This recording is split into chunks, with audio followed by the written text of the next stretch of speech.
Hello, আসসালামু আলাইকুম। Welcome to Maisha's mini blog. কেমন আছেন সবাই?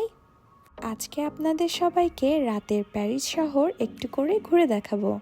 ট্যুরিস্টদের শহর হচ্ছে প্যারিস, বলতে পারেন ট্যুরিজম এরিয়া। তো আমরা যখন বের হয়েছিলাম প্রায় তখন রাত 12টার কাছাকাছি। তো আমরা কোথায় যাচ্ছি সেটাই আপনাদের সাথে এখন শেয়ার করব। কেউ কি গেস করতে পেরেছেন আমরা কোথায় এসেছি? আমরা আইফেল টাওয়ার দেখার জন্য বের হয়েছিলাম, বাট ব্যাড লাক, নর্মালি রাত 12টার সময় আইফেল টাওয়ারটা এত সুন্দর লাইটিং হয়ে থাকে, দেখতে যা ভীষণ সুন্দর লাগে। বাট আমাদের একটু দেরি হয়ে যাওয়ার কারণে আমরা রাত 12টার লাইটিংটা কাছ থেকে উপভোগ করতে পারলাম না। কি আর করা, দূর থেকেই দেখে লাইটিংটা উপভোগ করছিলাম। তো দেখতেই পাচ্ছেন আইফেল টাওয়ারের সামনে একটা লোগো দেখা যাচ্ছে, যেহেতু এইবার 2024 সালের অলিম্পিক ফ্রান্সে হবে, আর আইফেল টাওয়ার হচ্ছে ফ্রান্সের অন্যতম আইকনিক স্থাপনা, সেজন্য অলিম্পিকের লোগো আইফেল টাওয়ারে সেট করা হয়েছে। সাধারণত ট্যুরিস্টদের অন্যতম আকর্ষণ হচ্ছে এই আইফেল টাওয়ার।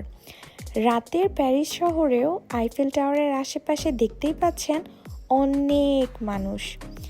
আমরা তো রাত 12টার দিকে গিয়েছিলাম, তারপরেও দেখতে পাচ্ছিলাম অনেক অনেক মানুষের ভিড় সেখানে। আর খুব সুন্দর একটা গাড়ি দেখতে পাচ্ছেন।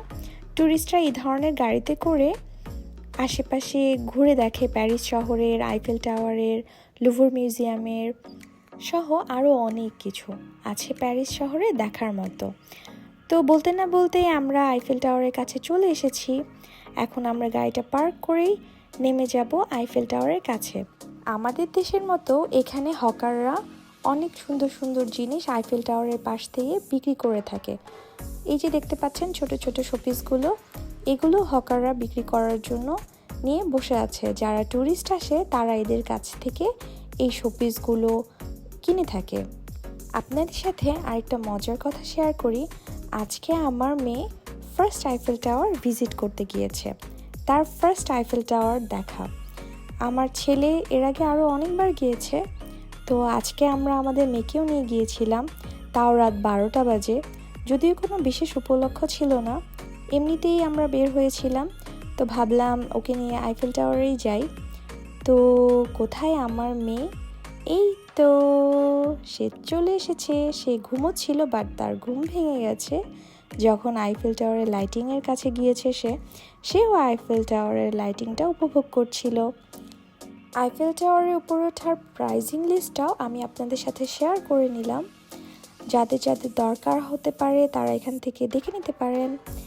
তো আমি একটা শোপিস কিনে ফেলেছি আমার রাজকুমারের জন্য, আমার আব্বাজানের জন্য। আমার আব্বাজান তো সেটা পেয়ে খুব খুশি, তো আমি আমার বাবাজানকে সেটা দিলাম। আর এই তো আমাদের ঘোরাফেরা শেষ। রাতের প্যারিস শহরও মানুষ দিয়ে পুরোই জমজমাট। যাই হোক, এখন আমাদের বাড়ি ফেরার পালা। ভালো থাকবেন সবাই, আল্লাহ হাফেজ।